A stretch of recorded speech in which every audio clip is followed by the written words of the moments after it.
Welcome once again to the S.E.M podcast. Jack and Zach are back again today, and our host is over from the other side of the world, our friend Joe Patel. Joe, how are you, mate? Very well, thank you. Good. What part of the world are you calling from today? England. It probably is just outside of London for most people's standards, I guess. So, yes. So if we say London, is that too general, or are you more specific?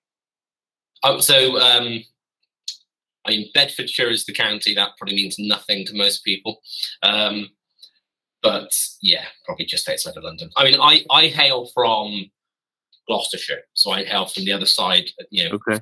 west side, neighbouring Wales, just slap bang between Birmingham and Bristol. Those are probably places people have heard of.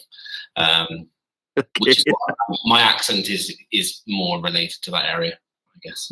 Okay. We'll just say London to keep it simple, and then if anybody needs to figure out where the heck you are, we'll make sure that they can get in touch with you. Well, Joe, you've been listening to the podcast, correct? Do you know what? I have seen lots of information about podcasts. I've listened, I think, to Chad Bockham's one. Okay. And I think you've recorded one with Chris Lewis recently? Yes. His will actually be published as we're talking tomorrow. So, cool. Yes, you will hear from Chris. So I've seen a lot. So I've actually listened to very few, if I'm really honest, but I've been sucked into the excitement of getting involved. So I probably should have maybe tested out the waters a bit more, but I decided just to jump straight in there. So who knows? I have no idea if I'm going to repeat things or, but might be the best. Well, that means you got some catching up to do. I'm going to give you that homework assignment. So just to catch you up on the format, which I'm sure you heard, but we'll talk about your pre-mission and the decision to serve, and obviously your reaction going to Scotland. Then we'll jump over the mission, talk about life since being home, and then we'll go back through the mission. So I will turn the time over to you, Joe. Cool. Okay, so pre-mission then. So, I mean, the earliest memory I have of wanting to go on a mission, and it's really cliche. So I don't particularly like it, but it's true. Is I can remember, or I have a memory that's been presented to me by my parents of the fact that I would come running out of primary at the end of primary and just shouting, "I'm going to go on a mission. I'm excited to go on a mission." I never questioned it, like genuinely, never questioned it. I had some difficulties in youth where I didn't particularly gel with most of the other young men at the time when I first got into youth, and it resulted in me coming to a decision that I didn't want to attend youth. And so I remember having a conversation with my mum, and I said, "Mum, I'm going to come to sacrament meeting, but I'm not going to come to youth anymore because I was kind of getting bullied and things. It was quite traumatic for me." But I can remember that even in those moments, I wouldn't not go to church. I was just something I was set on, and that's probably, I mean, it has stayed true, it's still there. But yeah, mission always wanted to go. Didn't have a strong. My dad was a convert to the church. Both my parents are converts to the church. So my mum was married, had a daughter, and then she got divorced. She joined the church. The missionaries helped with the shopping into the house, and so her and my sister joined, and then she met my dad, and then she had me and my brother. So there's 3 kids total. My sister isn't active. My younger brother isn't active, and so when and my dad was a convert. Don't know much about that. So he's Indian and doesn't talk about anything emotional at all. Okay. So he joined the church around the age of 18, served a mission, and honestly, I know nothing else about his mission or his life other than that. So for me, going on a mission, it felt like a first generation missionary in our family. And so I didn't really have any influences in the family to kind of, with that kind of clear examples of going.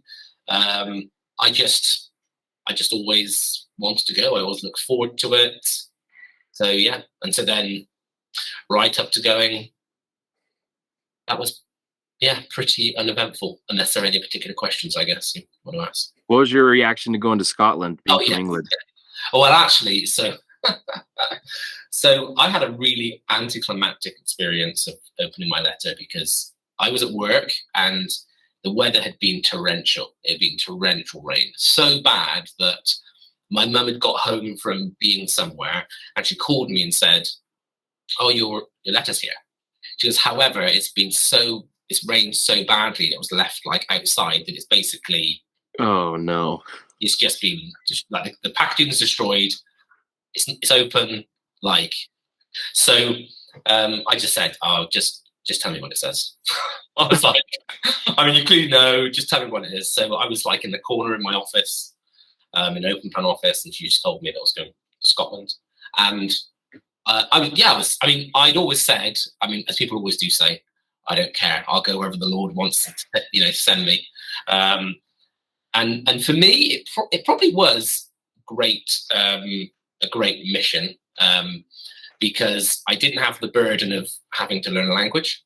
And even though it pretty much felt like a different language sometimes, and actually it was great for things like post, because I'd heard so many horror stories of people that, post takes ages to get, people want to send packages, it's so difficult. So I was able to get great packages on mission from the ward and from my family. And it's somewhere I've been able to go and visit. So I also had never been to Scotland, never been before. So it was still quite a new and exciting experience. So it ticked all the boxes. I was very happy. So yeah. Love it. What time frame was that? When did you get your call and when did you enter the MTC? Oh. So I entered the MTC on the 10th of October, 2007. Okay. So probably within a 3 to 6 month period before that, probably. I'm sure it was about that. Okay. I got. Very cool. All right, so take us to October 2009. What have you been up to since then?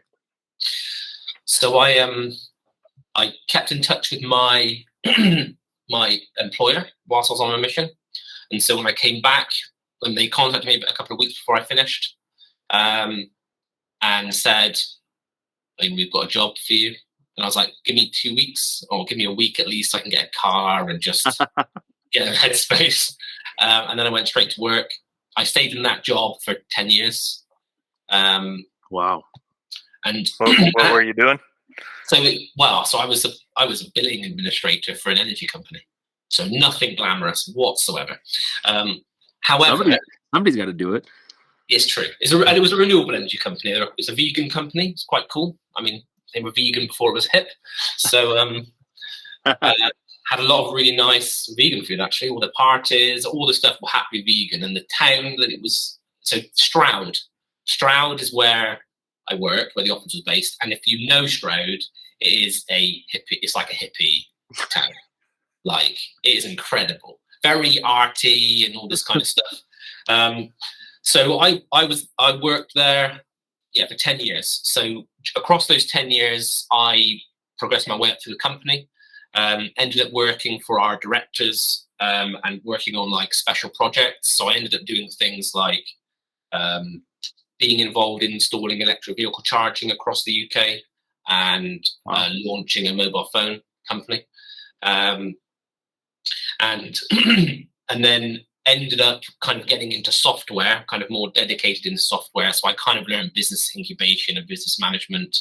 I never went to university. I can probably touch on that later because that's technically part of the end of the mission. So I'll leave that for that part of the story. See, all the memories are already coming back, I guess. So I ended up in software, kind of digital product management, and then I got married so I met my wife. So before I mention my wife, so I was single then from when I got home from my mission, 2009, right through to 2019 when I got married. So I had 10-year stint of being single, which had it was consistent levels of unsuccess for those whole 10 years. I was very good. I mean, for an English level, I guess I was very good at first dates, but nothing ever more. I was very involved in FSY. FSY actually was my or EFY originally, and then became FSY. Was my saving grace, I think. So I was back from my mission for about a year. I was living in the dining room in my mum's house because I didn't really have a bedroom. So I was on a mattress on the floor, no door. It was not good. And so I think I was there for about a year, I think. And then eventually I came across, I just happened to be bumping into a member from the Stroud ward, which is where I was working. I bumped him on a Saturday, and he was like, "Oh, I'm moving to France, but I have like this 6-bedroom house, and I'm trying to find people to rent it." And I was like, "Oh, I'll do it, and I'll try and find people to come and live in it." And so we kind of got like a young adult house going on for a few years, which was cool. And then they left, and then we just got random people living in there. So I was living in Stroud for quite a while, so just a neighbouring town from my hometown in Gloucester. And so that was great. My, various callings, war mission leader, executive. I ended up being executive secretary multiple times. And then eventually went back to Gloucester, where by this point, getting towards the end of that 10-year period, I'd kind of not got involved in young adults. I was like, a lot of my friends had got married. I had no prospects. And I'm just going to focus on my life in the ward and just, live as a single member. And and then I decided to give one last young adult convention a go. And that was in 2018, that would have been. And that was in Sheffield. Went to Sheffield convention. And I was one of those people where I wouldn't go and stay in members' homes. I would just rent a room in like a travel lodge, and I spent most of my time going to the gym or to the cinema, and then just cherry picking the bits of the convention I went to. But that's where I met my wife. It was a complete fluke. Should never have happened. I got home from the convention. Well, we had an altercation. She accused me of being sexist in front of a lot of people because what I had said was sexist. I think so. I will confess. I was organising a musical item, and I was using an arrangement that I'd done on my mission actually, and so it was hymn 264, Heartbeat Nations. I said I want the guys to sing the first verse because it's about missionary work, and I want the sisters, the women, to sing the second verse, and then obviously this young woman just shut me down in front of everybody, very aggressively as well. Like I wouldn't condone her tone or manner, but yeah, the justification was there.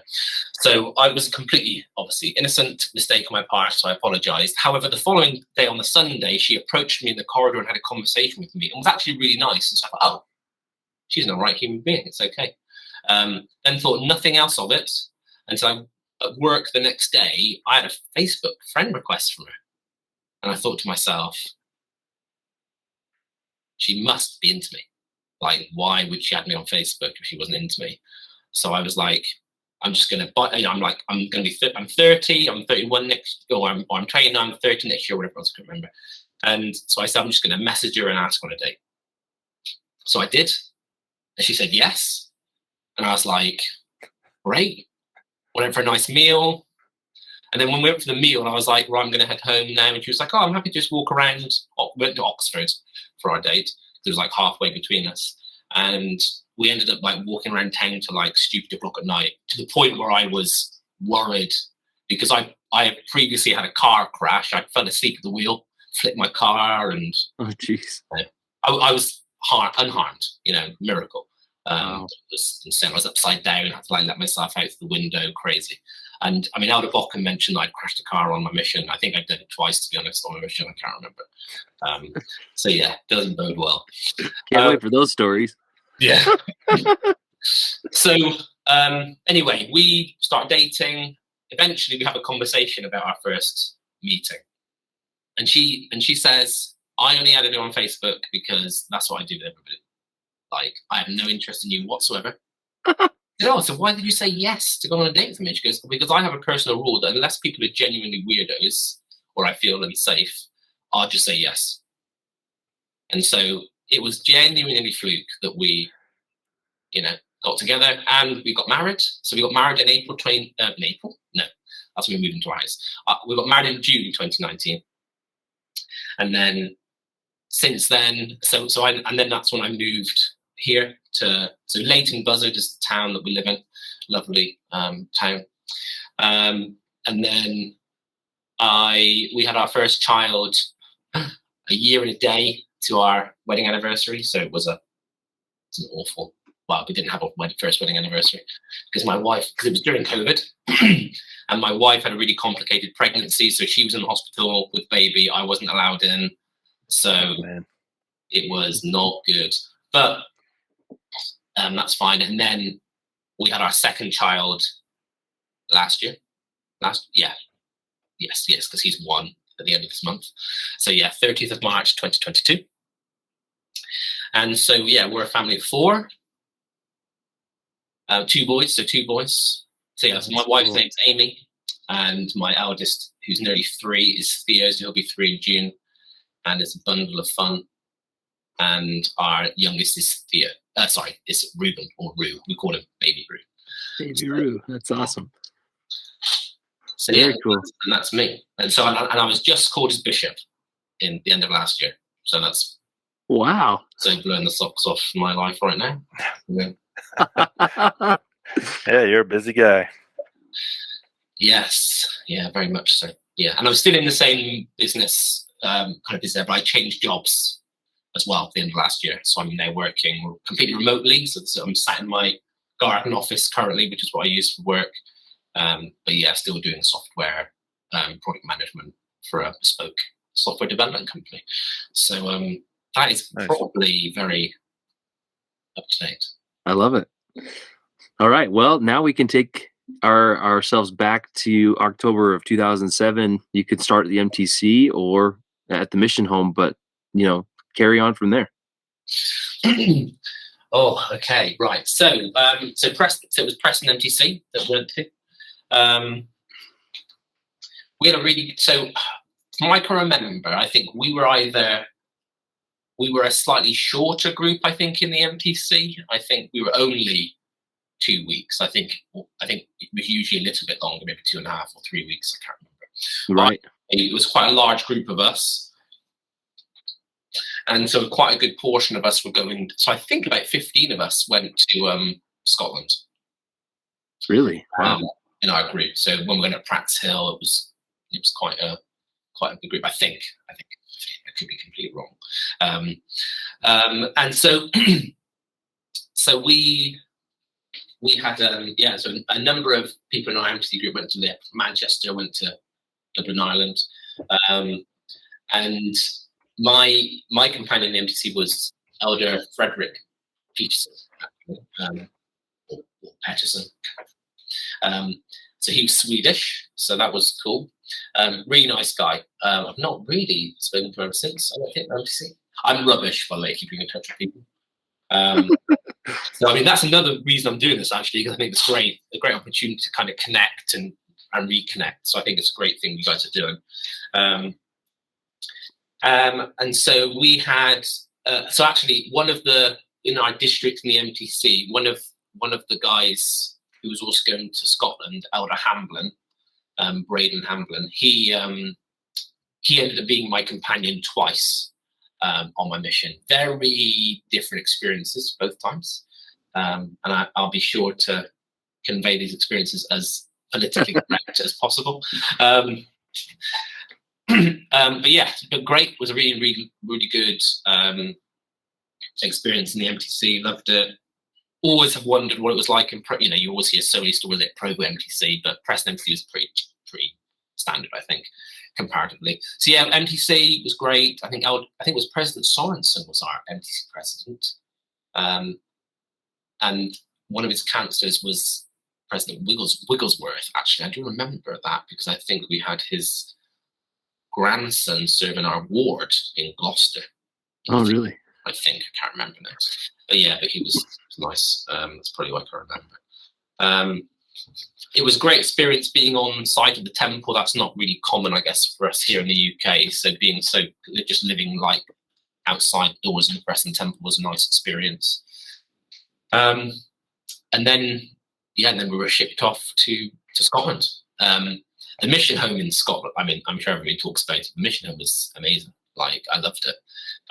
Such a grand building, like a grand stately home.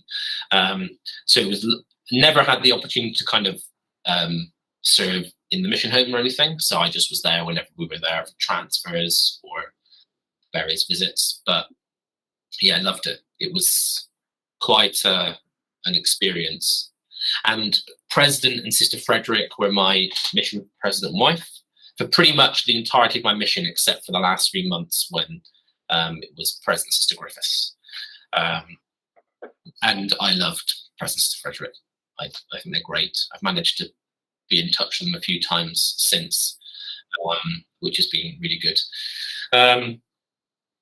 So we went to mission home. It's a pretty fun journey, I think.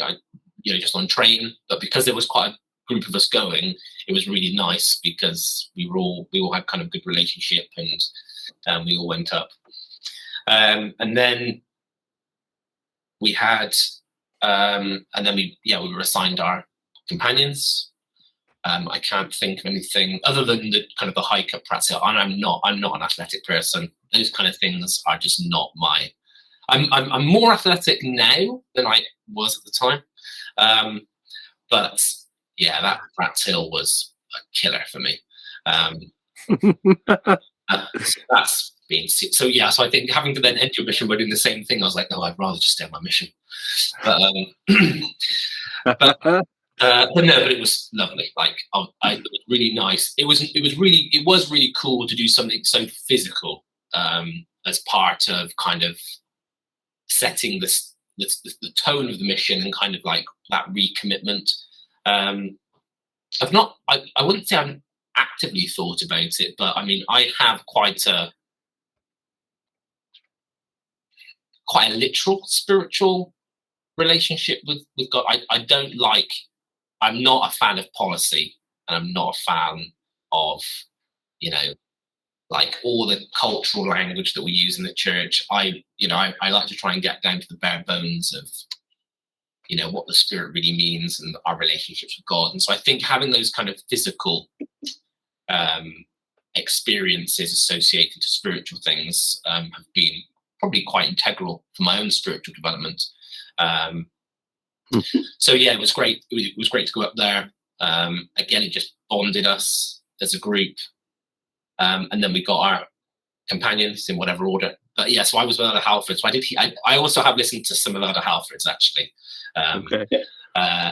So yeah, Elder Halford was the mission barber. That's pretty much, when I came in, he was the, and he says, we've not actually, we're both in England and we've never like caught up since we've been back for our missions. And so we do need to do that.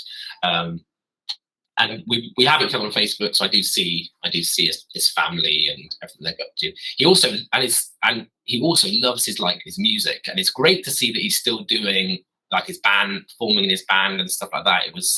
I can remember when I got to know him, he told me the kind of music, because that's not my kind of music.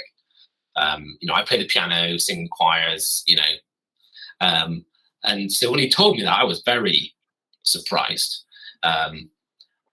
Because I just wasn't expecting it. But it was really cool how passionate he was about it. So yeah, so we were together, and our first area was Cumbernauld, which beautiful place. Yeah.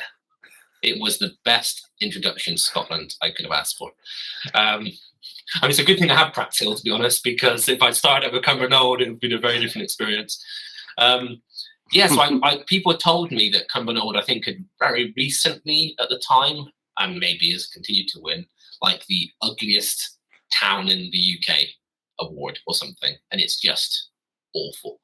And I can remember, like, one of the first things I experienced, I can't remember how we were moving around, but it was like a maze. All, like, everywhere was just...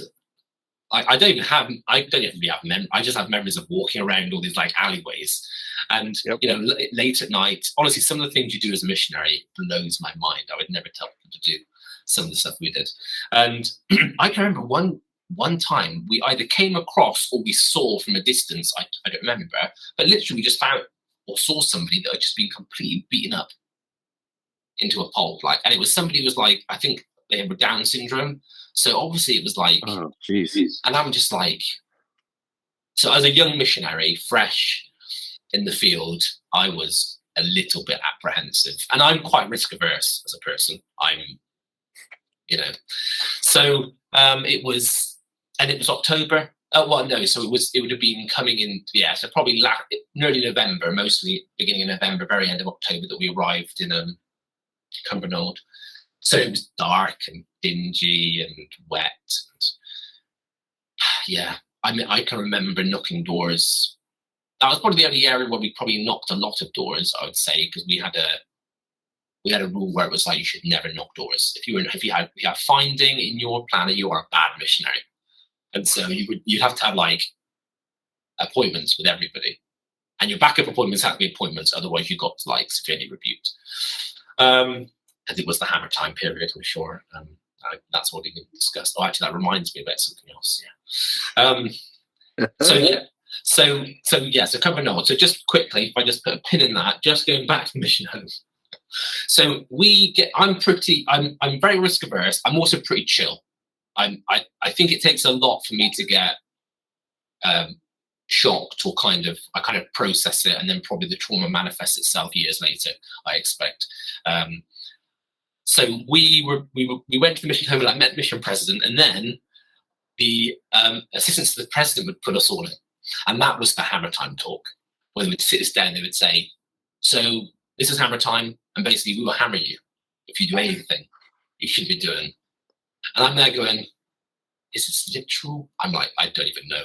There was not really a clear explanation. So I'm like really trying to like process, but I'm just like, yeah, okay. And I'm a pretty, I toe the line, so I can usually avoid. I'm very good with people usually, so I'm very good at avoid. I think I avoided hammer time my entire mission. So I always got on well with the people, got on well with my lead, just because I was friendly. So, but I can remember them just like giving it, and like, I promise smashing it, I'm gonna hammer you, and I was like, flip it, this is hardcore. I was like, not really sure what to expect. But that was Elder Stringfellow and Elder Coford, and they were amazing. They were great guys. I loved them. Have some great memories with them, just being great people. And I think people, I don't know what is different about my accent sometimes to other English people's accents, but that also, I think, just drew people to me. I spoke funny.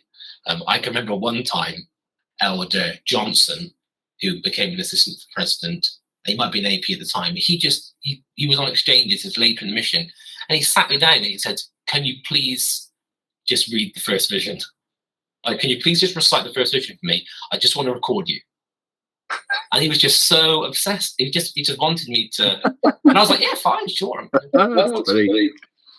But yeah, people love to just listen to me. I do think though sometimes people rarely listen to what I was saying, and most people just listen to what I sound like. But that's fine. I mean, you'll probably already discover I can fill time with no issue whatsoever.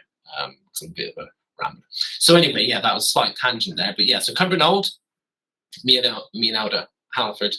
Elder Halford was a great trainer. Like I remember he was saying, "Oh, Elder Patel didn't need any training; it was really easy." I mean, people are very kind, but Elder Halford was just so good. I was so grateful to have a missionary that was hardworking as a trainer, but also just so real. Like I really value real people, even more so in my like current church leadership and my church life to date. And I came across I had some amazing companions that embodied those traits.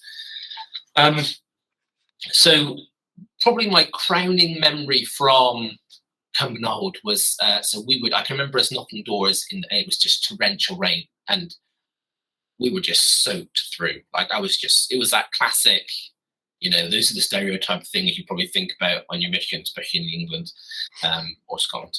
And we were knocking doors, and nothing. Like our area was completely dead. Now, prior to me coming to the area, like Elder Halford had had a few baptisms. I can't remember the names of the family, the sisters, I think. And so they were recent converts, but we had no teaching. And so as a new missionary,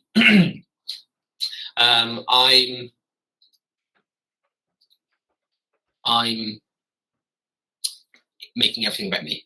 So I was there thinking myself, it's me. I had to go home from mission. I'm unworthy. And so as a result, there is nothing happening in this area.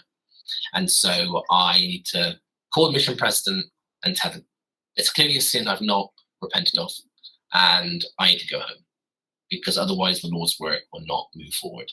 And I can remember one morning I woke up and I waited till Elder Halford got in the shower, and then I ran downstairs and I knelt down and I said a vocal prayer.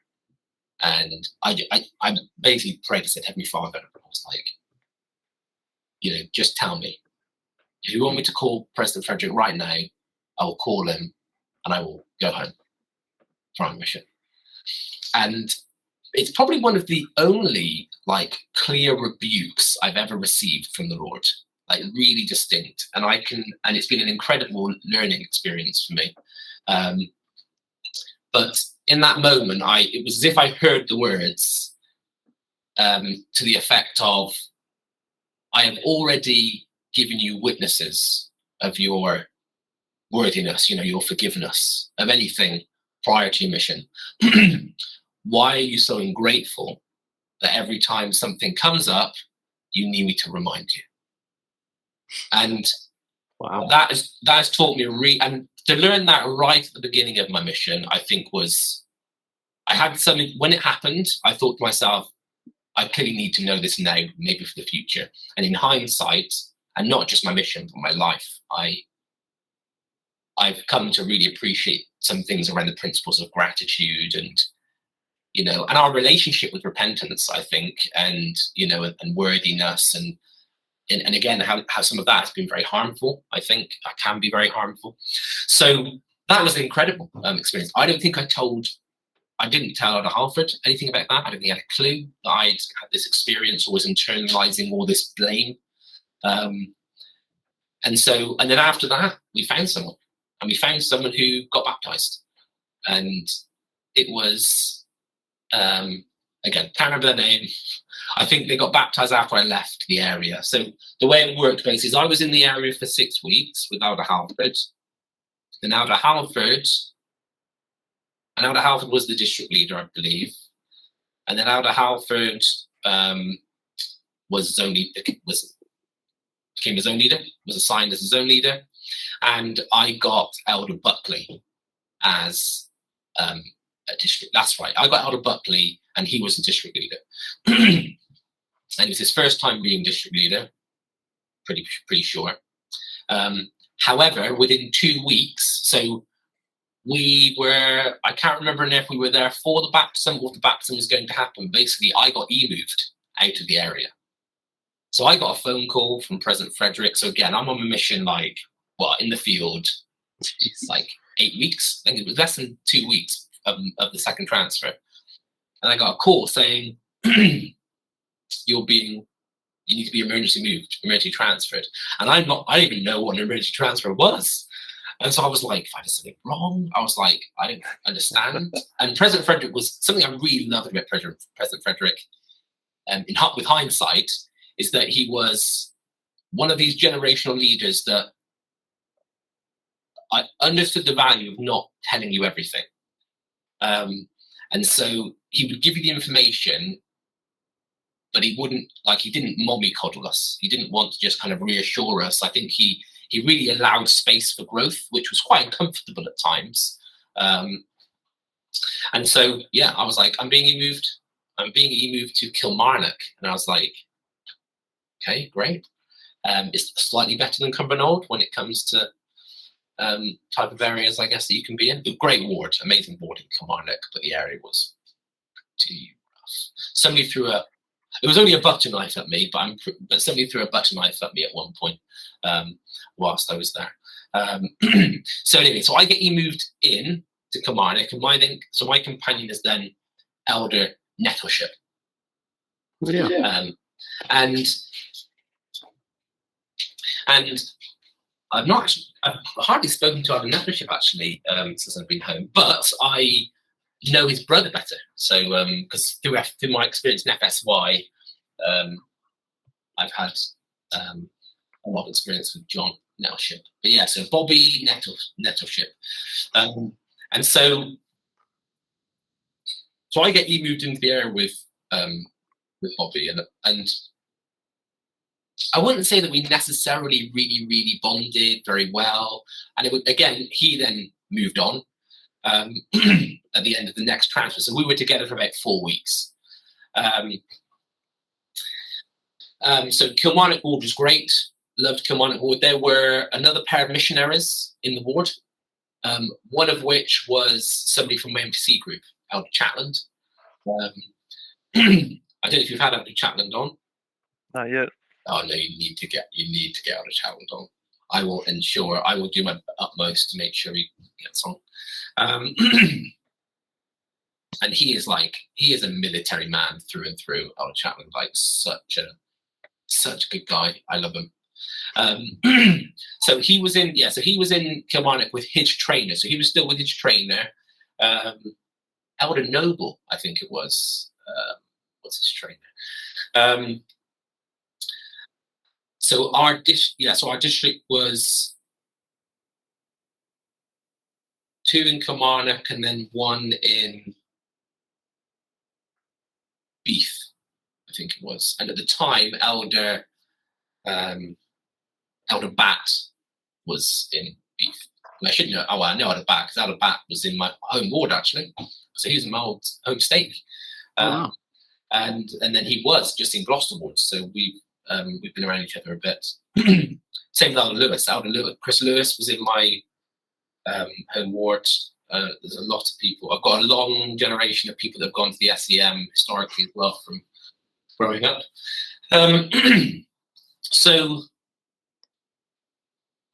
yes, we get to come on about 4 weeks. So yeah, I wouldn't say I really got connected with Bobby, and I don't know if it was a particularly difficult portion of his mission he was having. But the previous companion he moved out, that was because there was stuff that shouldn't have been going on, but I didn't know any of the details. So I replaced Elder Kofed, I think. And so he went to Air, I'm pretty sure it was. So that move took place. So that was great, fine. So we finished our 4 weeks.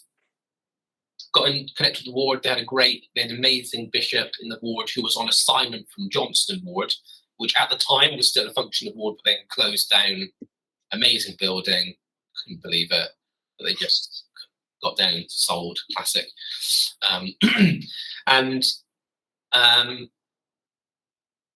So it was Bishop. I can't remember his name, but there's one thing I can remember. Was it Bishop Hale? No, not Bishop Hale. Kilmarnock. He was quite an old guy, and I'm feeling quite frail. But he was a really powerful, spiritually powerful man. I can't remember his name. Probably in one of them somewhere.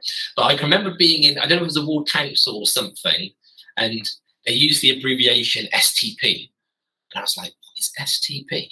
And it means same 10 people.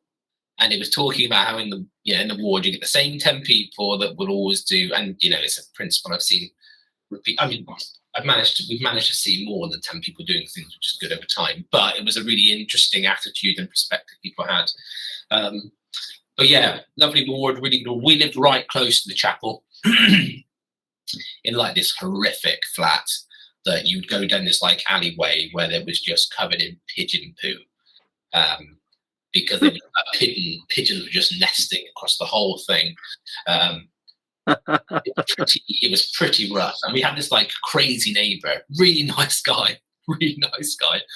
I mean, but he was crazy, proper. I think he might have even tried to commune with the pigeons or something. I don't know. He was where his pigeons. I don't even know anymore. But it was. But yeah, really nice guy. So get to the end of those 4 weeks, get a new companion. So I'm 2 transfers into the mission, and I'm on my 4th companion. And this was out of Hamlin. So this is my companion. Well, this is somebody from my MTC district. And so Elder Chatland was from my MTC district. Elder Hamlin was from my MTC district, and I was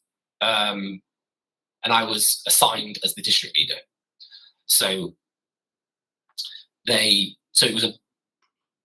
was crazy because 2 transfers in. Wow. Oh, do not read into it. Don't. Like the way I would summarize it is my mission was nothing like I expected it or probably wanted it to be. But it taught me a heck of a lot about people, about policy, about the ugly side of church kind of leadership and how to kind of be more realistic about what my expectations are, which has actually been invaluable, I think, for me and in being able to kind of grow and develop. But yeah, so I was district leader. Within the ward, 3 of us are 2 weeks out. Well, 2 transfers out on our mission. Elder Chatton got his new companion, who was I should know this because I know really well. Well, reasonably well. Oh, crumbs. There was another English companion here. His name might come back to me, but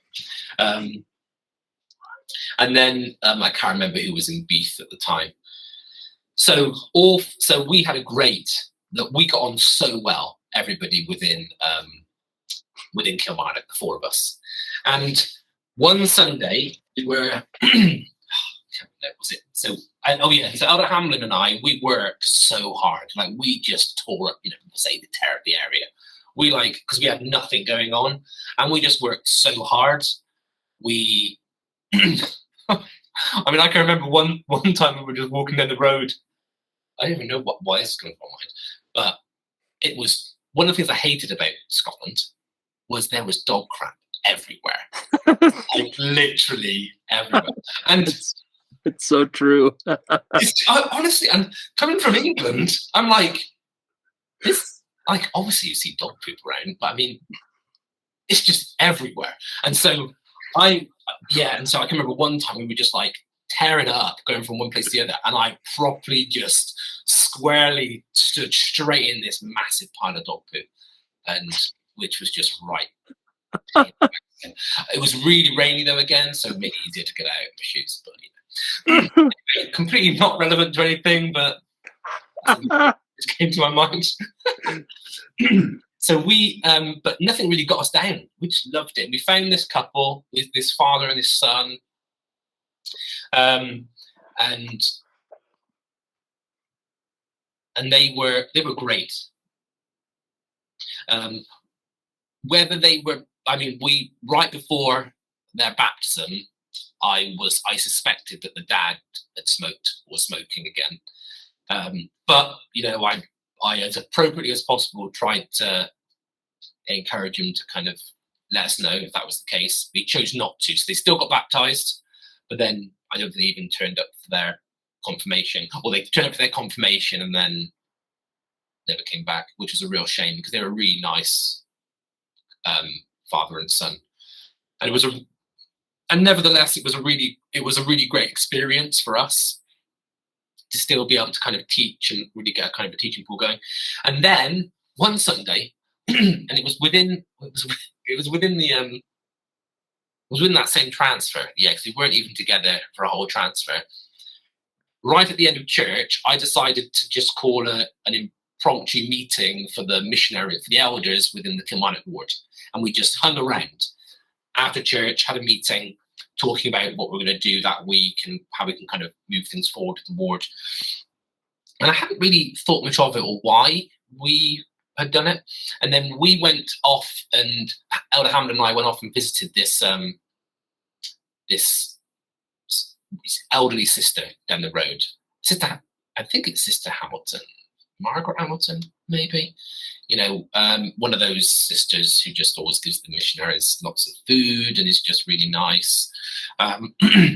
And while she was there, the phone goes off and it's President Frederick. And I'm like, it's like, I got to take this, I said. So I took it. And then President Frederick calls, he goes, have you spoken to someone called Jimmy McGarry?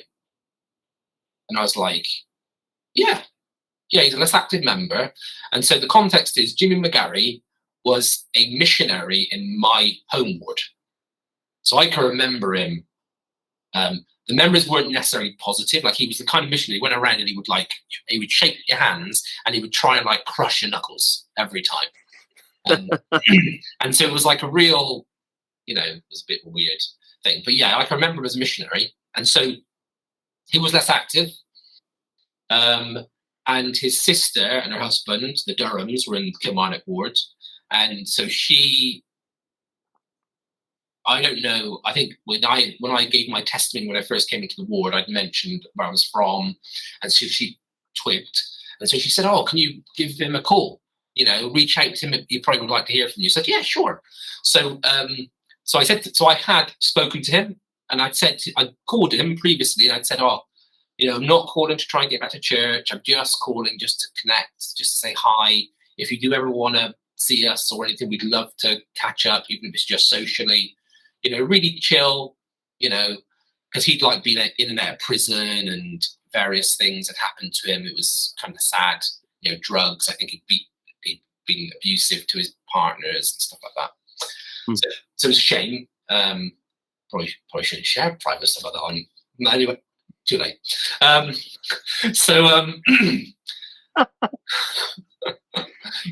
I'm a much better bishop, I can assure you.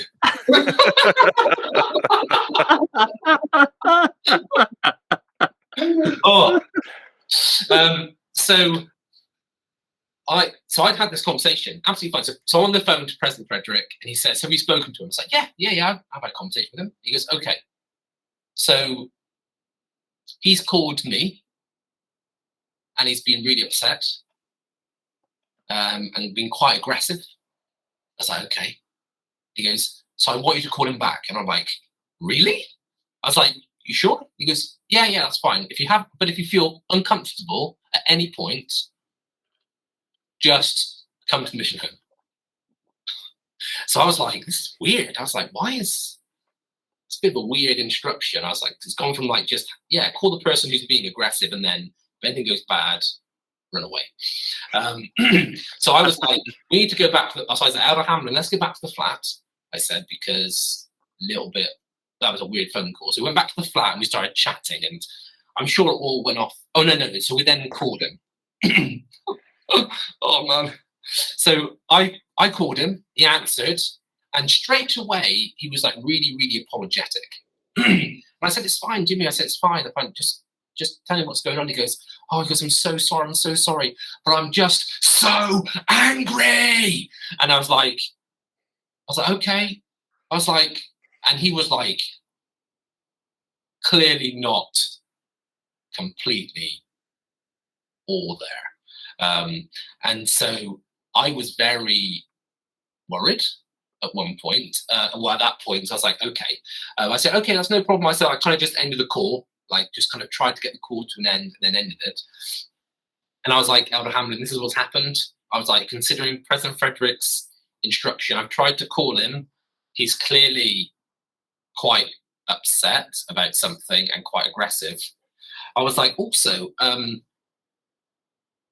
was like, maybe we should just call. So the other missionaries in Kilmarnock had a car.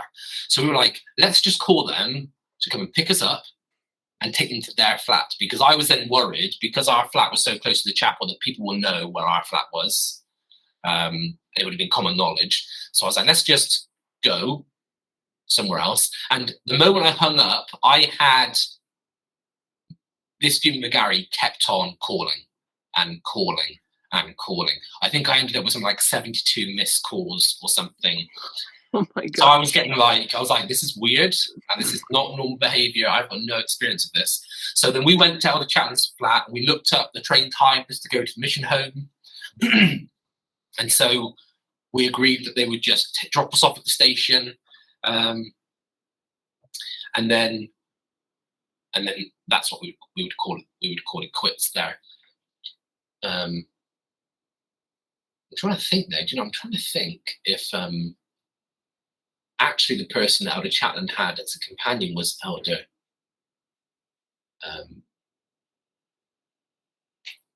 The other Swedish missionary who was also an RTC group. I can't remember now. But anyway, so we got on the train, go to the mission home. We arrive at the mission home, and the mission president won't even speak to me. He's says hello to us, but doesn't sit down with us and talk about anything that whole night. So we go up to the office, kind of flat section, and then eventually I was sat there doing nothing. And eventually, when people stop milling around, I pull Elder Coford and Elder Stringfellow to the side. And I'm like, does anyone want to just explain to me what is going on? Because I've got no idea. And so then Elder Coford and Elder Stringfellow are like, we don't want to worry you. And I'm like, well, I'm at mission home now. It's fine. Not a problem. So Elder Coford sits me down, and Elder Stringfellow is there. And he says, well, basically, this Jimmy McGarry called, and he actually spoke to me. He said that. So he spoke to Elder Coford, and he called, and he said, I don't want to speak, who's this? He goes, I'm one of the assistants to the president. He goes, I don't want to speak to the monkey. Put me on the phone with the big man. And he was like, and he said the guy was awful. And so anyway, they eventually passed him on to President Frederick. But basically, what he said, basically, he'd made accusations that I'd tried pressuring him and being really aggressive. And they said, Elder Patel has not even got the capacity to be aggressive. They knew straight away when they overheard the stuff that they wasn't going to happen. And so he threatened. So he said to President Frederick, said, if you don't move him out by Tuesday, he'll be leaving in a body bag on Wednesday. Jeez. So at this point, I was like, right, okay.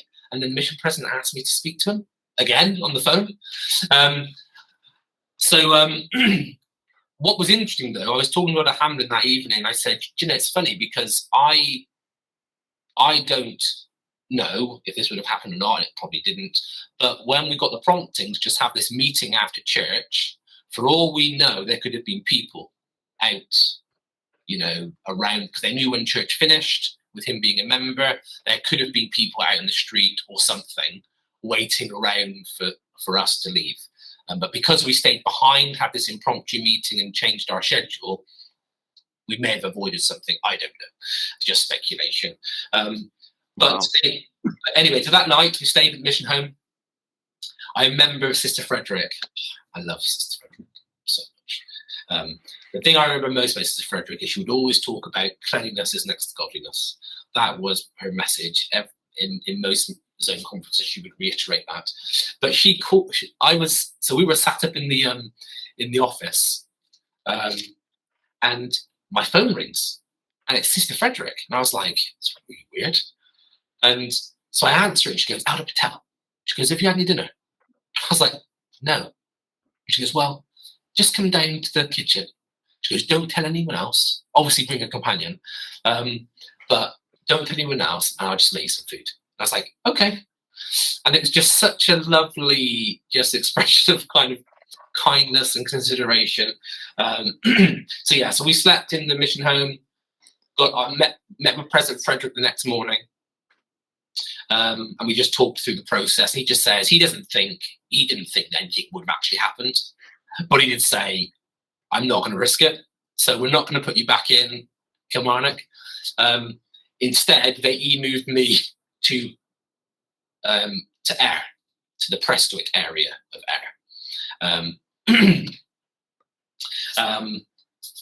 So I then got moved there, and I was with Elder Payne.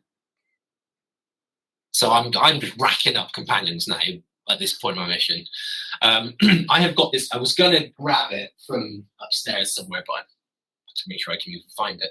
But I've got this lovely cross stitch that in my last area, one of the members, Sister Williams in Irving Ward, she cross stitched this like, you know, map of Scotland.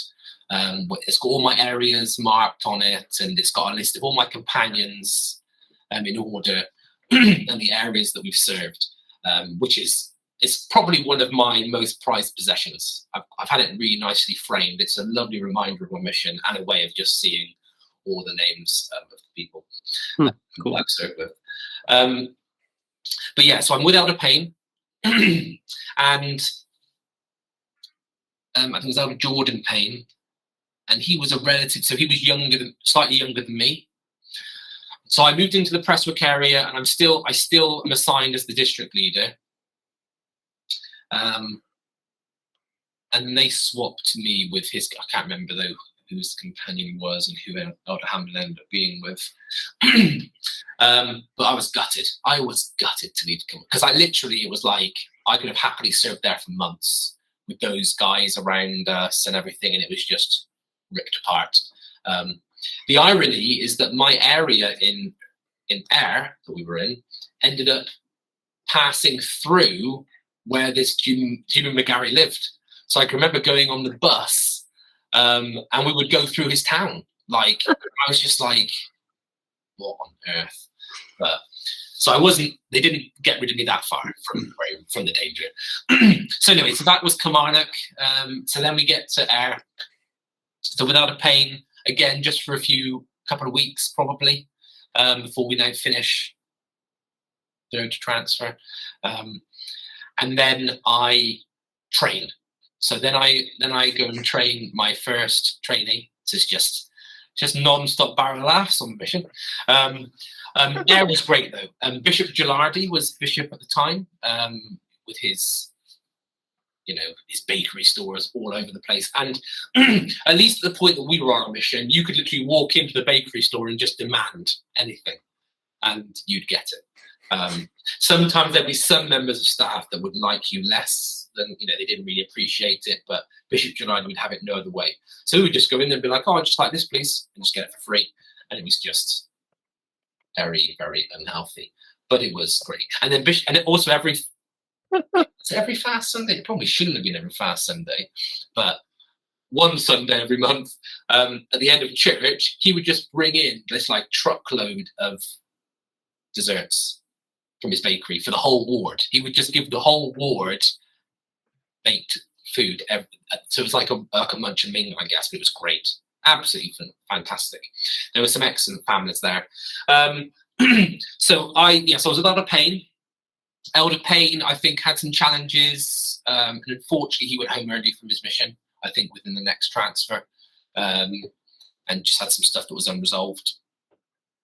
So again, don't know much about him, didn't really connect with him much, but he was a really good guy, really nice guy, I really liked him. And then my first trainee was Elder Tusher. I think I know her originally, so Brian Tusher. And he was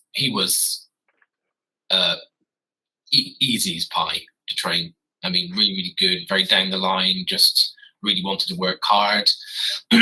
So we had a really good time in Ayr. I was in Ayr for,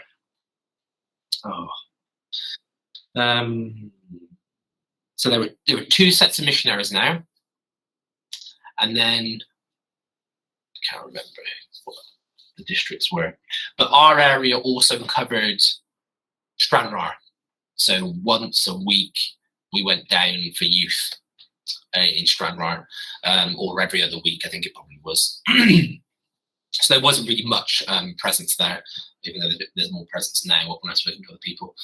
But interestingly, one of the things that I was told when I moved into, so this is like mission politics now, and I share this in as positive way as possible. But when I was moved into the area, and interestingly, the missionaries that were there were Elder Payne, who was with me, and then it was Elder Kofed, who was one of the ones that had been moved out earlier when I came into Kilmarnock, and Elder Sam Munden. And basically what had happened is that So Bishop Gilardi is Italian. It's funny. He's an Italian guy, really passionate, very emotional person. And he got on so well with Aldermunden that they were like bros. And what had happened is that companionship had kind of isolated themselves from the mission. Like the APs had said to me, or the Zonies had said to me, we just don't have any influence. We don't know what's going on. We can't. They're like protected by the bishop. And it was like really weird. So they wanted me to kind of get in there and get to the bottom of it a little bit. So there was a little bit of, I think, standoffishness initially between the two groups, between the two pairs, especially because Elder Payne had been part of that kind of close-knit foursome. So that whole ward basically had kind of been under the radar until I went in. So I think it was a bit awkward for Elder Payne as well, because I kind of wasn't interested in any of that. But I was very happy. I got on very well with Bishop Gilardi and the ward. And so I had to start building the relationship with these missionaries. So by the time that I train, things are getting better. There are some recent converts in the ward. Now, something then terrible happens, which is I make a really poor joke to the recent convert family. So the recent convert family were teaching them, and they had a whole load of tea in their cupboard. And so I made a joke. I just made a joke. I said, "Oh, you probably shouldn't have that in your cupboards. You'd be better off just burning it."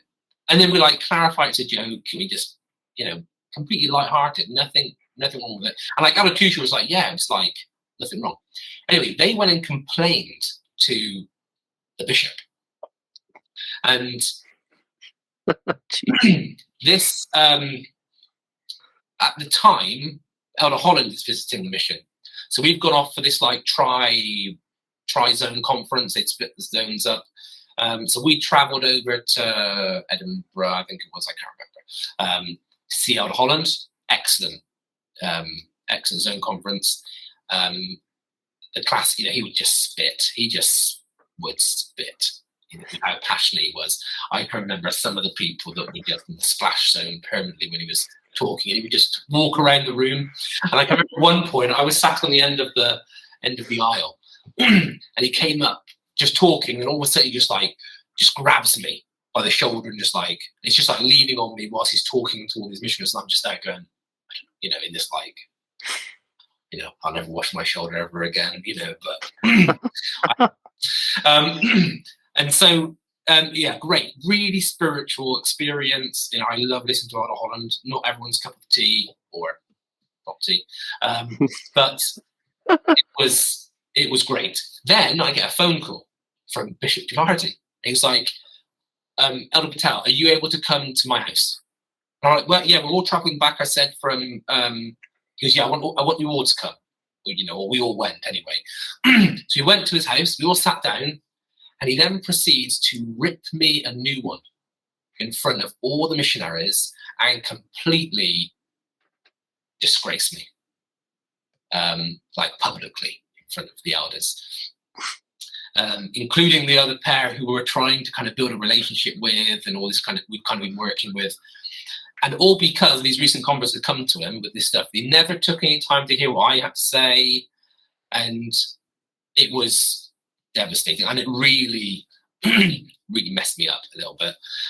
I can remember talking to President, because I then stayed in the area, still in the area for a little while, and I remember speaking to President Frederick at the next interviews, and I told him about the whole thing, and I was like, oh, I feel awful. I was like, I just don't know if you've got any advice. I was like, what do you think I should do? What do you think? And his response, it cracked me up, because all he did, he just said, Bishop Gilardi is a very emotional man. And that was it. That's all he said to me. And again, I just thought that was just so wise. He was just so wise, President Frederick. And I realised then, I was like, I need to just let it go. It didn't matter. But we had a really fascinating experience. Again, for me, a really good spiritual experience, which was, so because President Bishop Gilardi hated me so much, we weren't invited to ward council. We weren't invited to church meetings. Like, we were kind of just left alone. And he then just stuck with those other two they had the relationship with, with Elder Munden. And there was one day, Elder Munden called me or came over, and he called. He said, "We've been to ward council, and in ward council, somebody raised the fact that there's an less active member who would like to be visited by the missionaries, but the less active member is in your area." And when that was made known to the bishop, he said he didn't want that person being visited by the missionaries. Oh my word, man! And so, because it was us, and Elder Munden said, "I don't agree. I felt that was wrong. So I'm telling you, this person wants to be visited, so you can go ahead and go and visit them." Now, we did go and visit this person. They were somebody who was a bit more simple, and it's probably questionable whether they, would have ever needed to be baptized. But they were really nice, really friendly, but it wasn't really a visit that merited much. But then as we left their home, we decided to just knock like 5 doors opposite the pathway. And we knocked the doors, and we came to one door where this woman answered. And I can't remember if she let us in on that point or she just asked us to come back, which we did. And then I think the following week I left the area. Well, that woman joined the church, and she became a solid member. So at the end of my mission, when I went back to Irvine Ward, which was the same stake, I ended up running the music, which I'll explain later. And she came up to me at the stake conference, and she says, "Do you remember me?" And I was like, "I don't know if I do." And she said, "You're the person who knocked on my door." I'm like, awesome. I'm like Relief Society president now, or whatever it is. She was like a solid member. And yet, Wow. if something that really, really impressed upon me was the fact that, well, 2 things. I love Bishop Gilardi, but emotions hindered an opportunity that potentially could have prevented somebody from hearing the gospel. But the Lord had different plans. And what I think was incredible, and I still value the way it happened, is because from that moment onwards, we had such a good relationship with the other missionaries. It repaired everything, and it really kind of brought us together, because they trusted me enough to come to me and not just stick in the camp of the ward. One of the activities that Elder Munden was an incredible, creative guy. So he does, I don't know if you've ever spoken to him, but he runs, so he's down in Chelmsford, I think. He has run DJ dances previously. He's not active anymore, unfortunately, but he runs a business which is gaming or VR and all kinds of cool, fun, gadgety stuff. But he's so creative. He ran an activity. I lost half of that's a bunch of pictures from my mission, sadly, at one point. But he ran a whole ward activity for the Air Ward. So we did it between the 4 of us, but he ran it and organised it. And he basically created a fun fair, a very classic fun fair with coconut shies, all these different games for the ward, and it was incredible. It's one of the best ward activities I've probably ever attended. His capacity for creativity is phenomenal. And one time, one that definitely cemented for me that we had a really good relationship, and we have stayed in touch a bit since, is he turned up so it was one morning, I think it was on P Day. All of a sudden, they turned up at our flat. They had arranged, I think, without a t-shirt, to break in and kidnap me. So they bagged me and tied me up and all this kind of stuff, and took me out to this, and that just took me out to this random castle ruins, because there's just castles everywhere in Scotland. I mean, it's bad enough in England. I mean, Scotland is just incredible. There's so many, and yeah, we just had a really fun day out, and they just wanted to really get me out and have a bit of fun and let my hair down a bit, and that was really nice. That was a really nice sign again of our relationships and how that developed. So yeah, so that was there. Yeah. Yes, there are lots of other experiences that probably I'm just questioning whether I should share because of whether I care about my dignity. I think there was one instance where we had a car in Prestwick, and I think that was another two shit. And honestly, I don't know what it was. I had the worst stomach ever. I'd eaten something, and we were like so far from our flat. And honestly, it was. We had to I was pegging it home. I was like, we have to get home. I said, because this is not going to end well. I'm not going to make it. Short story is, I think I did make it. I'm pretty sure I made it. It was okay.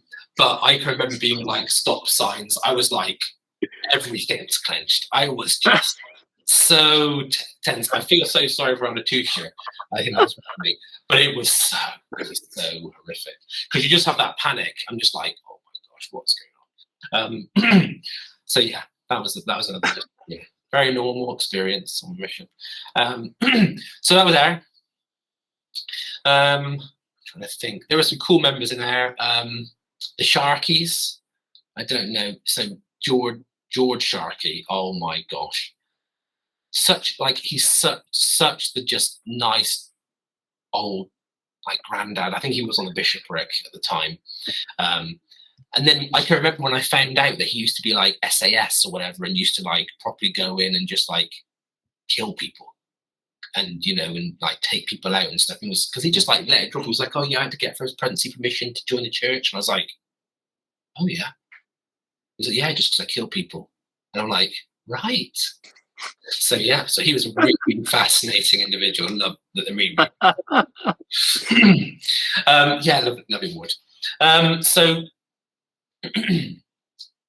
but it was funny because I left the ward having never repaired it with Bishop Gilardi. It was a real shame. And then I happened to bump into him, I think, when I was at State Conference in Irvine. He was hugging me and stuff, and I was like, oh, this is really, really awkward. But it's all good. But they love a great family. Lovely. He must have had a short memory. Yes, yeah. High emotion, short memory. Maybe that was the case. So yes, after Ayr, so I then went from Ayr to Inverness. I think it was. Wow, that's quite a jump. Yes, yeah. I'm just trying to think. From the bottom to the top.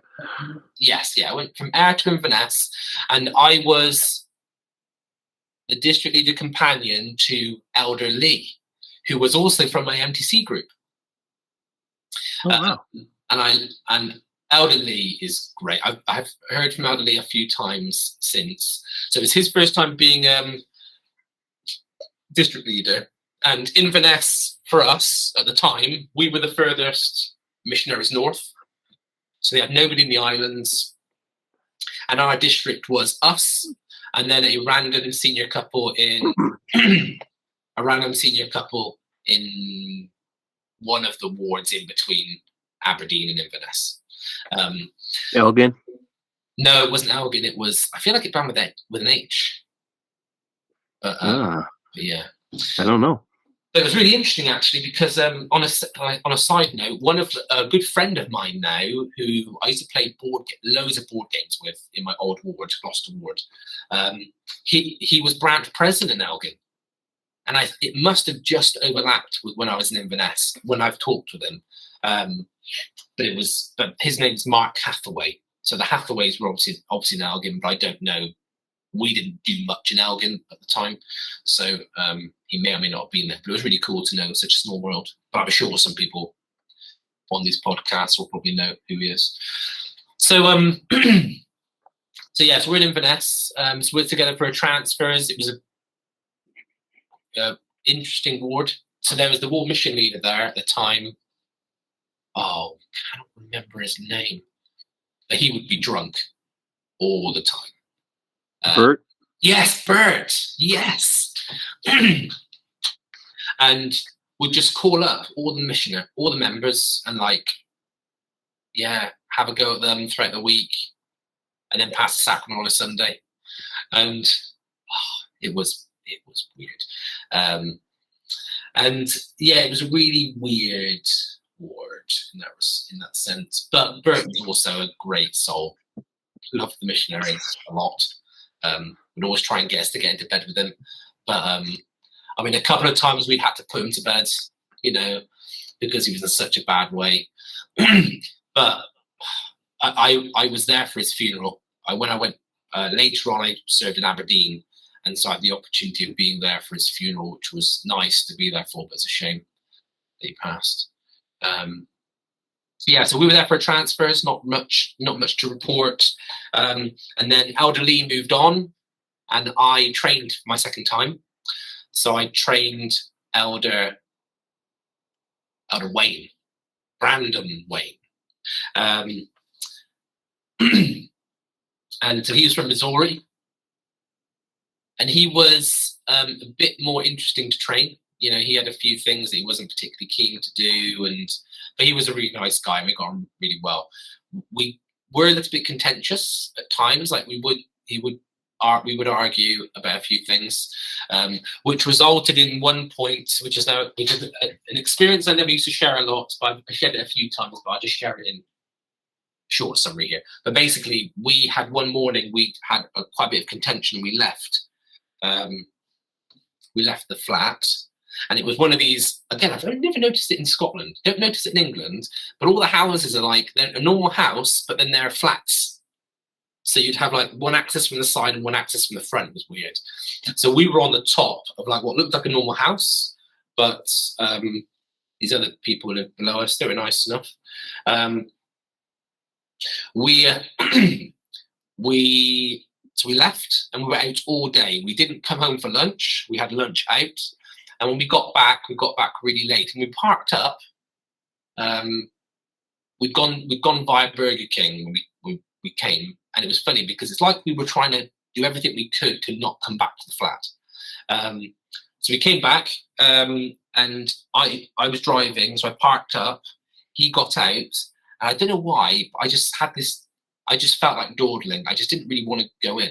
So I got out the car eventually. As I walked up the path, I saw Elder Wayne. He was just stood there. The door was open obviously to the stairs to go up to the top floor, or to the floor of the flat, and he was just staring, fixed. And he was like, "I can't go in." And I'm like, "Okay." And already at this point, I just knew there was something going on. And I was like, "This is why I was dawdling. There was something I could sense." And he was like, "I can't go in the flat. There's something in there. I had some experiences this morning. I can't go in." So I was like, "Oh." So I was like, "It could be anything." I said it could be someone's broken in and they're going to stab us when we get up there, or it could be evil spirits. Who knows what it could be? So we get up there. The window was wide open, so the flat was freezing. So I was like, "Oh, I better check. I've now got to check everywhere." So I looked under all the beds and the cupboards. I did not look in the attic. I was not going in the attic for anyone's scads. But nothing was fine. So we came in. Elder Wayne was like just weird. He was just not himself. So we were like, "Let's just do planning." So we were eating our Burger King.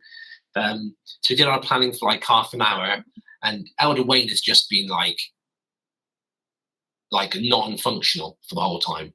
And so we decided, eventually I said, "Right, okay, we need to do something about it. So how about we just say a prayer, and I'll just like bless the flat," or just, because it was definitely a weird feeling, but I was not as negatively affected as he was. So then we did that, blessed the flat. I felt great. I had such a really good spiritual experience doing it. I felt like from head to toe that I was just like, as I was saying the blessing, and I just felt really powerful and really strong. And then when we finished, he was like a wreck. He had like had a completely opposite experience and had like heard voice. It was a really like weird, crazy spiritual experience. And we're in Inverness. This senior couple is not even in this ward anymore, and it's like 2.5 hours for him to get to us. So in my head, I'm like, I'm not going to call the zone leaders and say, "Can you come and bless our flat, please?" Because they're not going to come, and it's 2.5 hours. So after that was fine, and the next day was fine. But it was interesting because we had chalked a lot of it down to the contention. We think the contention had invited a lot of negative feeling and negative spirits into the flat. And I had another weird experience when we were driving. So we were driving out past Loch Ness to go to a village. We were going to Drumnadrochit, and the way it worked out, I don't know if we'd fully realised this, is that we were going to be out and we wouldn't get back until after we should be back. So we would get back late. And we decided to stop. I said, let's stop at the side of Loch Ness on the way. I said, I want to just see if we can get some photos of Loch Ness in the pitch dark, which was the most pointless thing to do because it's pitch dark. And then we're stood there looking at Loch Ness, and then all of a sudden we both just run for the car. And I'm like so scared. I get in the car. I don't even care. I haven't even spoken to Alder Wayne. All I wanted to do was get in that car. The moment I got in that car, I locked the door. I didn't even wait to know if he'd got in the car, but he had got in like exactly the same time. We hadn't communicated, and then we just carry on driving. And then in the end, I'm just like, we need to turn around. We need to turn around. We need to go home now. So we just do like a 3-point turn. And as we're driving back, I see something in the side of the woods, and this is one of the experiences where, to be honest, to every other person it sounds stupid, but honestly, whatever that figure was that I saw, I've never experienced fear like it in my life, and I just was like paralyzed with fear. Like I lost control of the car. Like the car went straight towards that bank. Now Alder Wayne thought I'd seen a deer, and so I was doing like what you're meant to do. You meant to like drive towards the deer with the lights to scare it off, which I just was like, yeah, that's what I was doing. And managed to get control of the car and just carried on driving. But I have no idea what it was. Part of me was like, maybe I've seen Cain. I was like, maybe it's Cain. And I'm terrified, but I don't know. But all I know is we were meant to turn around that night. I've, again, never had such a strong kind of negative feeling. And the moment we got home, we were fine. It was all good. But yeah, Inverness. Those were the two kind of crowning lovely experiences I remember from Inverness. And then, and then a funny experience. I have plenty of funny experiences too, clearly, that have nothing to do with my dignity. I can remember going downstairs to get something from the car once. Alder Wayne was in the living room, and the window was open. So read into that whether that's right or wrong. And I go in and get some boxes out of the car. I put them on the ground, and then I lean down to grab them, and I rip my trousers, like the worst rip from belt right down to below my leg, to my legs. And Alder Wayne literally from the upstairs goes, "Did you just rip your trousers?" And honestly, so embarrassing. It was unrepairable. Like, I had no chance I was going to repair that. It's probably because of all those cakes I'd eaten in there. See, it came back to bite me, literally. So that's there. So then I then I went. Then I was tracked up. So I was with Alder Wayne. I can't remember how many weeks it was now. But I then went with Alder. And where are we at now? So it's Alder Inverness, Buckley, Alder Nettleship, Alder Hamblin, Alder Payne, Alder Tusher, Alder Lee, Alder Wayne. So I'm on 8. And I think I'm about a year into my mission now. So then I go to Edinburgh. So I'm transferred to Edinburgh because I'm training for my 3rd and final time. And what happens is they brought in. So we had a Elder Wong was in our mission. He was in Glasgow and ran they had like a. No. He was in Edinburgh. Sorry, he was in Edinburgh because they had like a Chinese contingent or whatever. So Elder Wong had gone home, and we had 2 Chinese missionaries coming in. We had Elder Chong, and we had Elder Ho. And so I was training one of the Chinese missionaries because I speak Chinese. Um, I didn't know that. I do not speak Chinese. Yeah. What a joke. You So killed me. basically, I spent 6 weeks training Elder Chong, and Elder Chong was awesome. So he was Taiwanese. Elder Ho was from Beijing, I think, Beijing. And yeah, Elder Chong was phenomenal. Such a good guy, so nice. Like, it's a good thing because I had no control of what he was doing when we were outside of the flat. So I would try and train him in the morning and go through stuff in the evening. But literally, his mandate was to only teach Chinese people. If we found any white people or non-Chinese speaking people, we were to say, thanks, but no thanks. Do you know where any Chinese people live? So for the whole 6 weeks, I didn't teach. Like, he would ask me if I bear my testimony, the token testimony that they're like, no one cares, and then they're going to carry on speaking Chinese again. And so, but it was cool though, because we spent about 3 or 4 days sleeping in the zone leader's flat in Glasgow, because basically we scoped out the Glasgow area, and then we opened up an area, a Chinese area. So basically what happened was Elder Ho and Elder Chong, they then split and they covered Edinburgh and Glasgow. And Julian Avenue in Glasgow now has like a Chinese speaking ward, I think, or at least a branch, and they have all of the kits and the technology where it all translates and stuff. So it's done really well because they have their own little Chinatown in Glasgow, which is really cool. So that was fun going through there, but it was weird. It's such a weird experience. We'd knock doors, and like a Scottish person would answer and like wouldn't even try, wouldn't even attempt to teach them. Would say, "Are there any Chinese people living in this block?" And yeah. So, and then we also went off to Stirling. We also went to Stirling, I think, for a couple of days because they had some students, Chinese students, that were being taught by the missionaries. So they brought in Elder Chong to teach them in Chinese. So it was a really interesting 6 weeks. And then I moved from Edinburgh to Dundee, the Dundee Bingham ward. And I was assigned as a zone leader there. And so this is where I was with Elder Bockham. And it's funny. It's funny what he was saying about me snoring. So I am a horrific snorer. Like, I will fall asleep anywhere. Like, my wife hates it. Like, she hates it so much. Especially because we're always saying, let's watch a TV show. And I'll be like, yeah, let's watch a TV show. And then literally in like 5 minutes, I'm just like comatose. And she gets really, really angry about it. So I have to just, and yet for me, and also like when we were dating, I'd fall asleep on the phone. Wake up in the morning and the phone would be there and she would be really, because it's obviously not very sensitive, but it sends a lot of mixed messages. And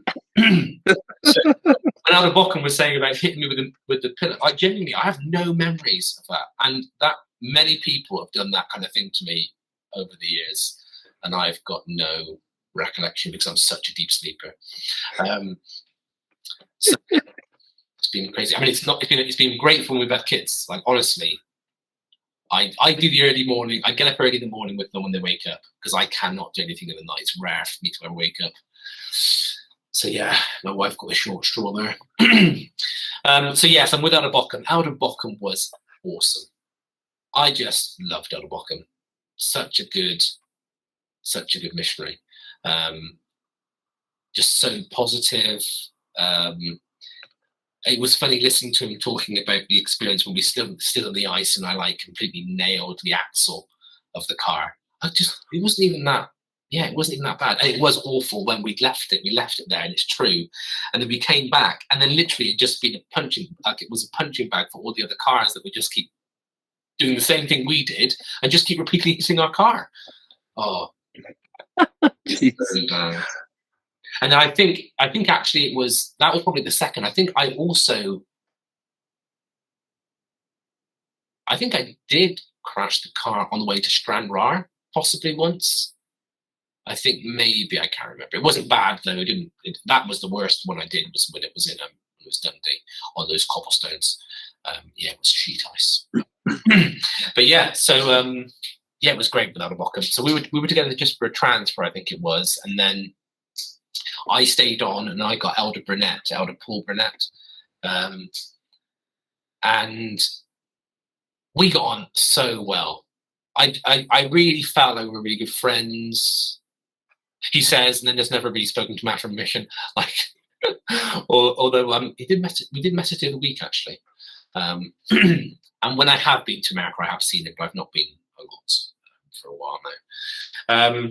But yeah, we were together, I think, for a couple of transfers. We had, again, classic, another person, amazing person who got baptized by the Bishop S.E.M.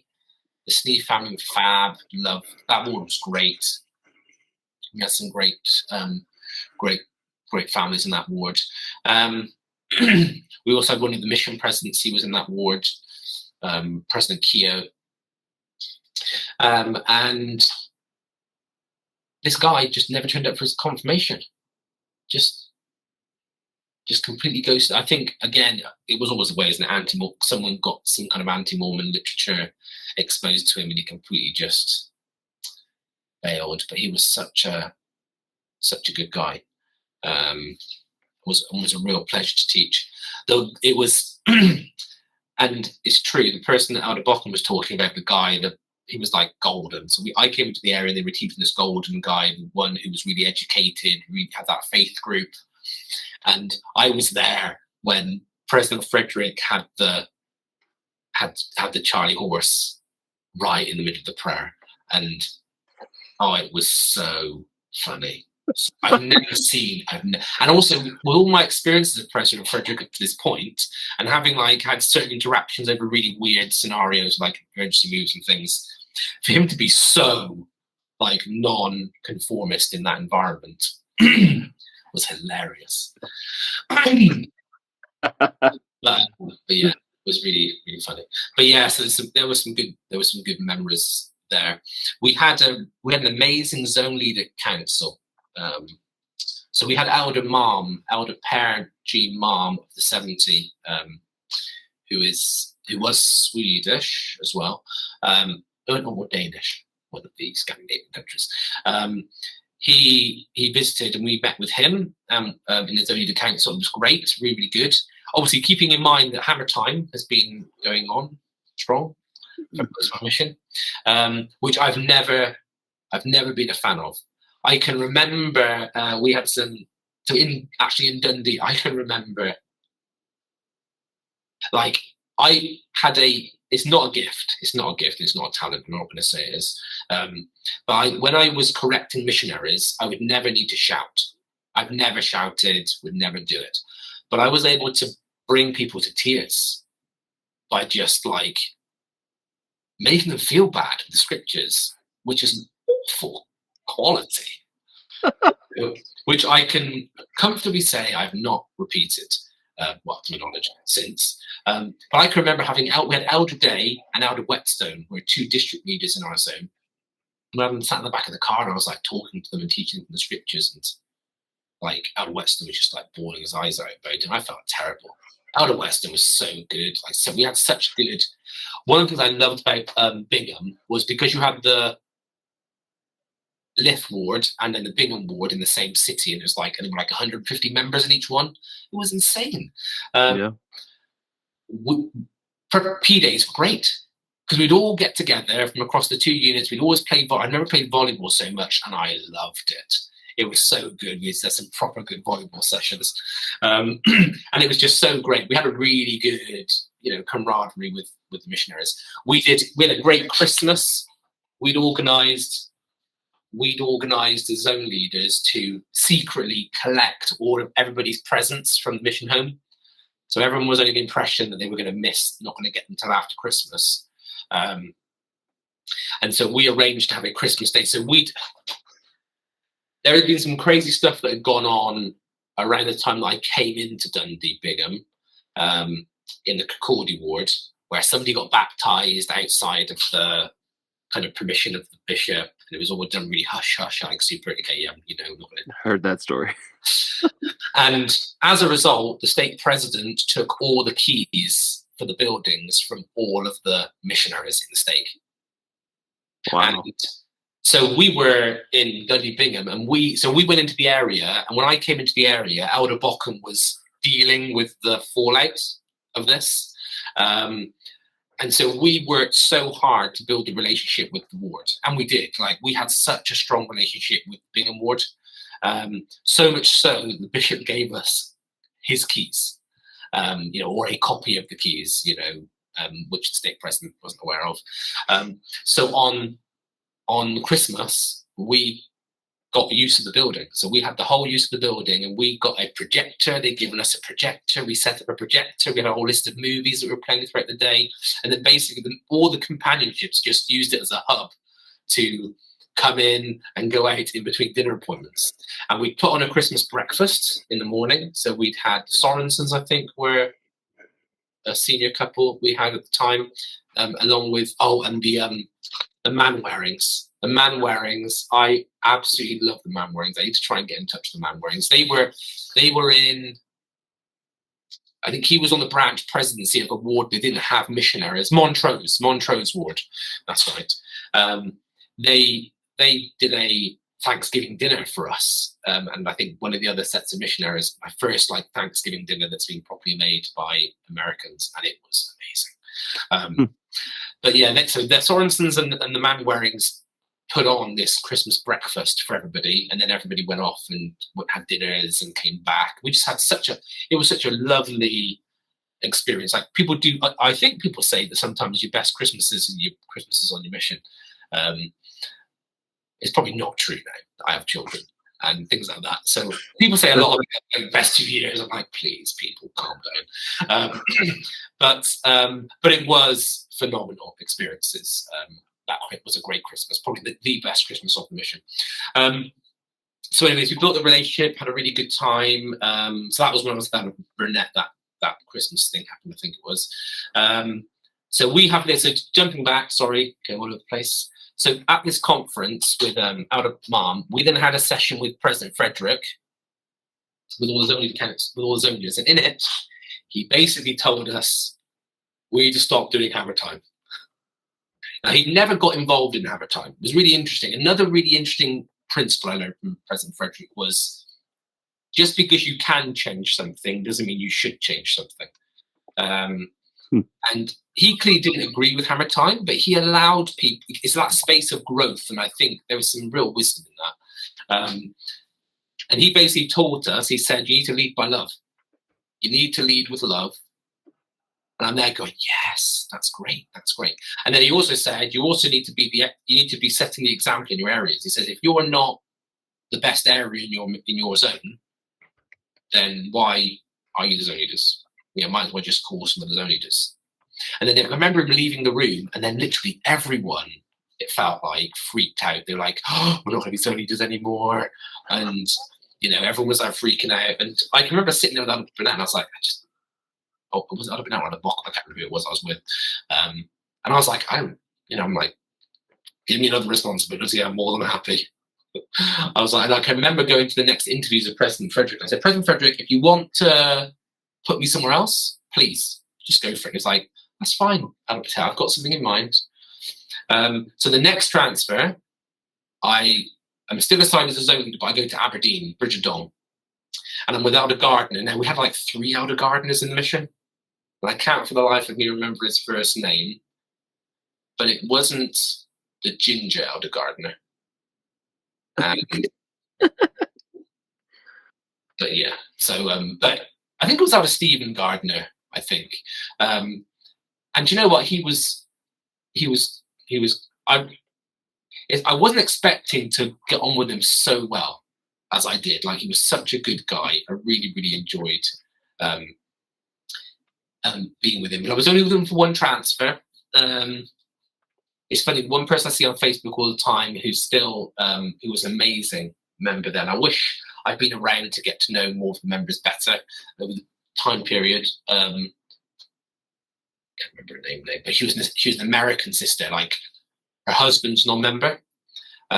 Super wealthy though. They were just so wealthy, and so it's this amazing house. And they were just so nice, just such nice people. Like, but yeah, loved them. There were some really good people there.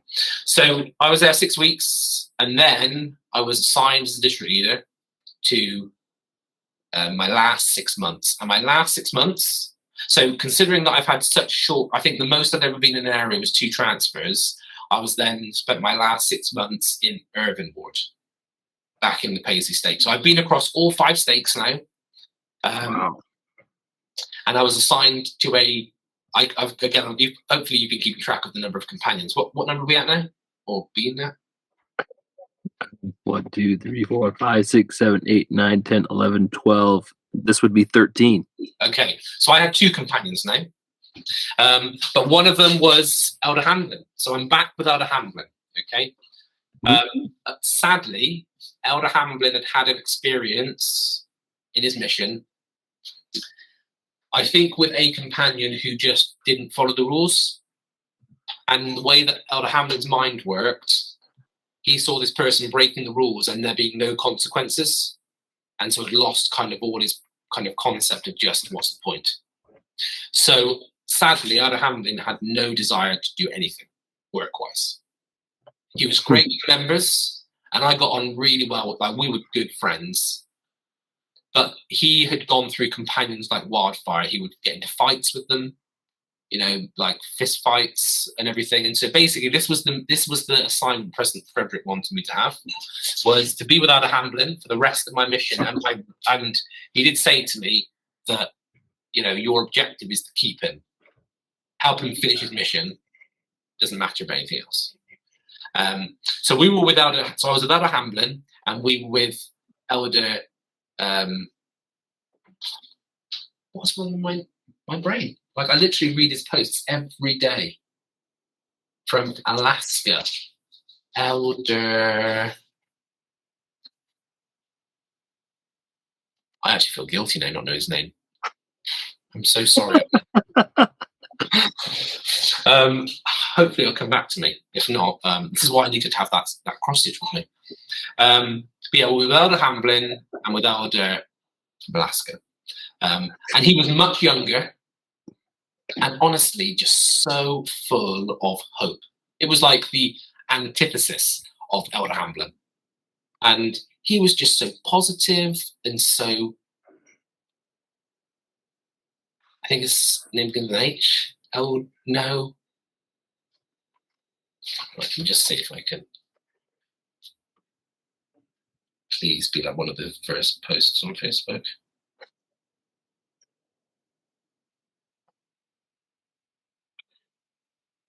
No, I can't remember. Oh well. Hopefully it'll come to me. So it was so hard though as a tri-companionship, because this elder from Alaska was so willing to work, so eager, and Elder Hamlin would do nothing. Like, he wouldn't stop anyone on the street, he wouldn't talk to anyone, he wouldn't teach, he wouldn't.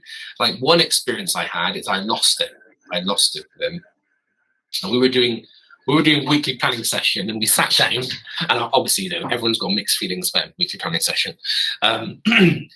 We sat down, and he sits the Elder Hamlin and he goes, right, okay, 1 this, 2 this, 3 this, 4 this, 5, and like within 2 minutes he's like, done, we're done with the weekly planning session. I was like, no, it's meant to take like 2 hours, 2 to 3 hours. I said, we're going to do this properly. And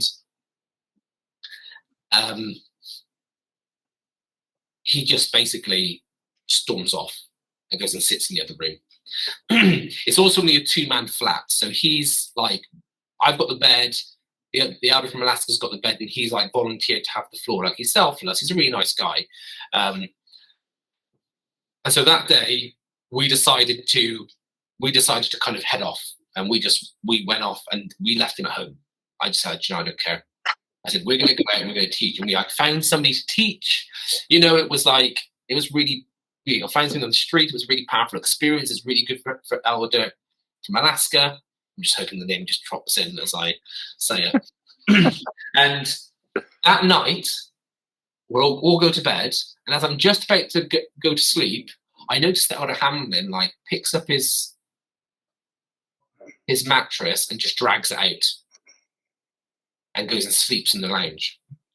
And obviously this is against the handbook, but I'm like, I don't care. He can do what he wants. I don't care.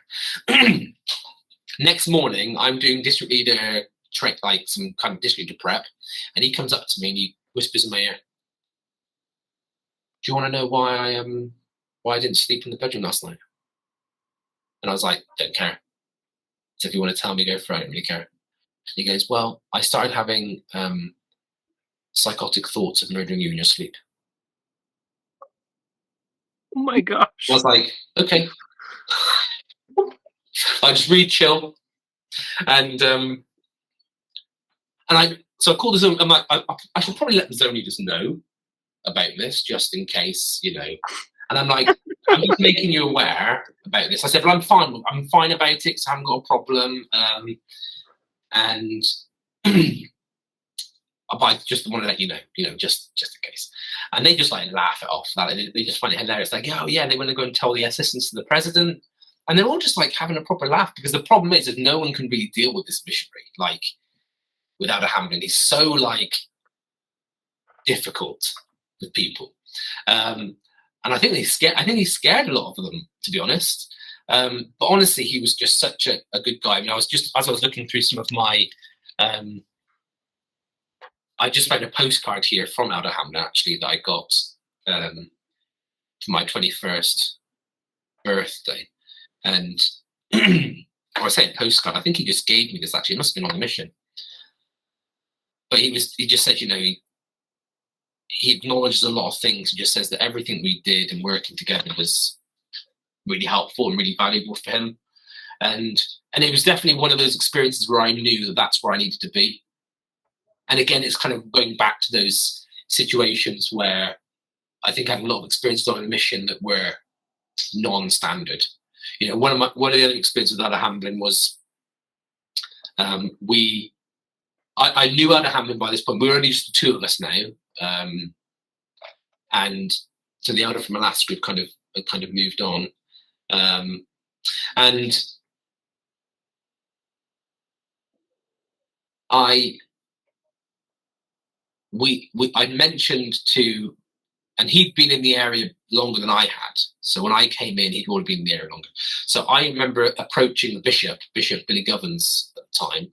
And I said to him, "Oh, we get fed." So we were getting fed like lunch and dinner eventually in that area. So the missionaries, we worked so hard with the members because obviously we couldn't teach anyone because of Elder Hamlin. That in the end, we got into the homes of people who we were told would never have the missionaries in their homes. Wow. It was a really positive experience. And they would like feed us. Like we ended up having pretty much every day, Monday to Friday, lunch and dinner appointments. And it was incredible. Yeah. We would hardly ever have dinner on a Sunday. Like my whole mission, I hardly ever had a Sunday roast. Like brought up on Sunday roast. So I mentioned this to Bishop Govans at the time, and he had said, so basically we're at home, and all of a sudden the phone calls, and it's Sister Govans, and I'm like, and Elder Hamlin answers it, and I hear it's Sister Govans, so I know what she's going to be calling about. I'm like, oh, they're calling to arrange a meal. And she goes, "Oh, is Elder Patel there?" And he goes, "Yeah," and he passes the phone to me, and like I know exactly why she's calling. And Elder Hamlin is like just standing over me. I'm like sat on the sofa, he's just standing right in my space over me. And I'm trying to I'm trying to have like a really neutral, like just give neutral responses, so it's not obvious what we're talking about, which is just arranging dinner. And I hand the phone up, and I just carry on what I'm doing. He's just stood there, and he goes, "Why did you call?" And I just know there's no point like trying to go around the bushes. So I just said, "She just wanted to arrange dinner," and he flew off the handle, like he was punching stuff, and he was like, using very colourful language, and he went like psycho. But I understood, and it's funny because when he started to calm down, I said, "Are you finished?" He's like, "No, I'm not finished," and then we'd go off on another blinder, and then he would calm down and say, "Are you okay?" And it was a great way of just knowing that I understood him, and he also understood me, and that we could just be as we were, and it was great. It was really good for him. He refused to go to the house for dinner, though. He was. He had to go on exchanges with the zonies. But again, for me, I understood it because the principle was is she could have just spoken to him about it, but by not speaking to him, he felt devalued, and that clearly meant that did mean a lot to him. And so I can understand how he felt, even though I wouldn't respond the same way. I can appreciate it. So I was really grateful, and we finished our mission together. Went up Patel, all the old crew. It was great. The last day was also nice because I was able to. So I worked with building a ward choir in Irvine, and it went so well that the state president asked us to run state conference music, and it was great. That's where I was able to kind of connect with that sister and stuff, and I loved it. It was so good. But I'm just to conclude though, I guess before. So in this last area, one of the things I decided to do, you often think about what you want to do when you go home, and so everyone had been talking about BYU, and I was like, you know what, living in BYU was like my dream. I was like, compared to a lot, like when I was getting Buddha growing up, it's because I loved the gospel. I would eat, living amongst people, all members of the church all the time. I was like, is there anything better? So I filled out my application for BYU, and I got my mission president, President Frederick, to authorize it. And I can remember sitting down at the computer, and I got this distinct impression to not go. And so I thought to myself, I just must have to go to university in England then. So I then binned it, and then obviously got home. No university, went to work, and obviously and my work is good. I've been very blessed, but I've seen the hand of the Lord has operated in different ways, even kind of in that overlap from mission to home. But yeah, so that was the mission. Obviously, my last 3 months was with Elder Griffiths, so I don't have as President Griffiths and Sister Griffiths. So for me, my mission president is President Frederick. That's what I've got the most memories of and in connection with. It was a really interesting experience going from one mission president to another. So the President Frederick was all about member missionary work, so strong. And when the new mission president comes in, he changes stuff. He has his own way of doing things, and it was such a weird experience for me. But we did get to see Elder Bednar like the week before, like a couple of weeks before I left. It was a great opportunity. We had Elder Holland and Elder Bednar visit us on my mission, which we're not going to complain about. I was very, very happy. But yeah, then I guess that wraps it up. Yeah, came home, served my time. I love it. Well, you've shared some great memories of President and Sister Frederick. Is there any others that come to mind that you hadn't shared that you might want to share before we conclude? I remember him doing his own conference once, and he was pretty wealthy. I mean, he'd built. I don't know. I mean, I fabricate things as well as probably other people. Not that you could tell from this session. And I'm sure he talked about how he'd built houses for all of his children around this man-made lake or something, or whether they're holiday homes, I don't know. But he was very wealthy because he was in the explosives business. And I can remember for one ward conference, sorry. We've got our ward conference next week. That's me. For one of our own conferences, he would use any opportunity to get videos or things about his work in. So I think it was Faith to Move Mountains. So he just showed us all these videos of just blowing up all this mountains and stuff that he had done or been involved in doing. And he was so proud. He was so proud. It was great. And he'd always be it was always funny when you wouldn't see him because he was built like a tank as well. It was huge. And and yet he was so gentle, but he would always seem like really stern. I never really knew how to take him, but it's like a really weird relationship, because I can remember often thinking that I was a bit jealous that I felt like other people, like assistants to the president or people that served in the mission home, got to be around him and build this really good relationship with him. And so sometimes I would think, I don't know if he really, because he wasn't very, very expressive overly, I'd often think, I don't know if he really knows me or cares. But as per the stuff that I've shared, I've actually came to find that he cared incredibly, enough to actually value some of the more important principles. And I think principles I've not probably appreciated until later in life, as I've kind of developed, have my own children, that kind of thing. He taught us really important principles about marriage. And I can remember we went through a phase, I think it was when, so in Bingham, I know you had out a bowling on the other week, and he was a district leader when I was a zone leader in Dundee. And I can remember there was this phase where people would like write off people, like their girlfriends and stuff, because that was like people were like trying to make literal sacrifices to kind of demonstrate their faith to God. And again, it's just classic missionary culture and things like that. You want to try and do all these different things. And I can remember talking to President Frederick about it. I sat down with him, I think, in interviews and said, President, I said,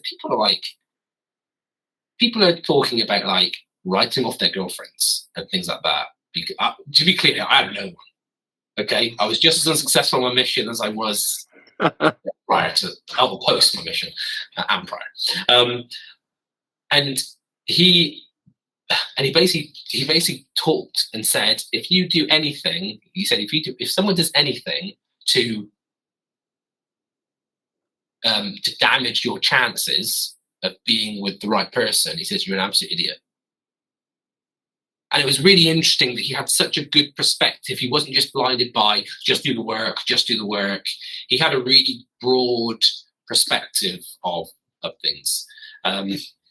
He also shared, or I can't remember if it was a direct conversation. I didn't know it was a direct conversation. It was a conversation with some of the APs. But his daughter had married into the McConkie family, I think it was. I think you're right. As a result, he had been given the opportunity to like read one of the last manuscripts of Bruce on McConkie, which was on like the fall of Adam and Eve, that's never been published or something like that. It's like he just seemed like no. And it was funny. It seemed like he was quite into Bruce on McConkie, though. I think from what I can remember, he'd always give. Counsel. But it would also be funny whenever we went like hiking at Pratt's Hill or whenever he'd be like on P Day, he would just have his little flat cap. He'd always put his little flat cap on and it's just funny. And I've not mentioned it at all, actually, even though I was thinking of it the other day. But obviously, we always used to do the Fringe, Edinburgh Fringe, and the military tattoo. Yeah, it was amazing. Loved it. Such a great opportunity to get together for some conferences and all kind of just enjoy that time socially. But yeah, I've really, really good. I mean, before COVID hit, we'd arranged to go and stay with President Sister Frederick. I managed to get back in touch with them, and we were going to stay with them because my wife's never been to America, and she was pregnant with our first child, and then obviously COVID hit, blew all of our plans out the water, couldn't go. So we're gonna have to do that again, and then tow like however many children we have with us at the time. But yeah, they're just really, really valuable. I was gutted, like in the nicest of ways. I was gutted that I couldn't be released or sent home from a mission by President Frederick. I think it would be nice to have had that opportunity to kind of see it out. Yeah, I had the same experience because I was with the Marines for the first 18 months of my mission, and then I had the Fredericks for the last 6 months. And President Frederick, like you described him, as a very stoic person. He was just you couldn't read him. and I never would want to play chess or any sort of gambling game against him because I'm sure he's very good at that.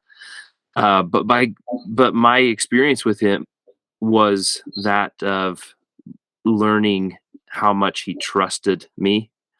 Similar to you, like I never served in Edinburgh zone and I was in Paisley zone for 6 weeks, my mission. So I didn't have a lot of time. Most of my mission was in the Dundee and the Aberdeen zones. And I wondered after the fact, I was like, well, I wonder why I wasn't, more involved, more, in the mission home or those types of situations. And I've since learned through this podcast and through conversations with the assistants at the time during the transition between one mission president to the other that they trusted me. And that made me feel good that like they could just say, oh yeah, Elder Hewlett's up in Aberdeen. He's handling his business. We're not worried about him or his companion. And, we'll check in on him when we need to. And I'm sure that was probably the same for you, where you handled your business amongst some pretty amazing and exciting experiences through your mission. And yet you just kind of stoically went through it and did what you needed to do. And I think that trust was definitely there. So I know that the Fredericks are listening to this because they are going to come on the podcast in about a month's time. No, not a month. Beginning of May is their time frame. So yeah, you'll hear from them in the near future. I'm excited to talk to them. It'll be great. Yeah, and you're right. I need to catch up on everyone. I've just started going back to the gym again, finally. And that's my podcast listening time usually. So I need to do that. Well, between this and Leading Saints, I'm always listening to Leading Saints stuff, and then okay. Very good. Well, Joe, we've really enjoyed having you. Is there any other missionaries besides those that you've already named that you haven't heard from in the podcast that you might want to call out as future guests? Any of the names I've mentioned. I mean, I don't know if you've. It would be great to hear from Elder Whetstone, Elder Chatland. Definitely, we definitely need to hear from Elder Chatland. Elder Phillips. Oh, sorry. Do you know Elder Chatland's first name? Yes, Spencer Chatland. I will literally message him again right after this. Okay. I would say I'll also message Elder Braden Hamlin. You've had Paul Brunette on, haven't you? I don't think we have. I haven't spoken to him, so I don't believe that's the case. Podcast, but maybe he's not gone on, so I'll chase it. He may be on our future schedule. It's gotten so deep that I can't keep them all straight, so I'll have to message you and let you know. Yeah. So Elder Philip, so Elder Matthias Philip, so he was one. I cannot remember. Part of me now wonders if actually he was in Kilmarnock originally with Elder Chatland. I wanted to do it together, but I can't remember. But he was in my MC group as well. He was also a very good friend of. We went over to visit him and his when he got married. So he's Swedish. But yeah, Elder Matthias Philip. It would be great to hear from him. So I haven't really spoken to him for ages. Trying to think, who else? Elder Lee, definitely we should. If we've not heard from Elder Lee, we should. What's Elder Lee's first name? Chris. Do you know? Chris Lee. Yeah. Okay. And then there was the English guy who also was thinking was in Kilmarnock, but definitely served with Matthias Philip and with Spencer Chatland. Anthony.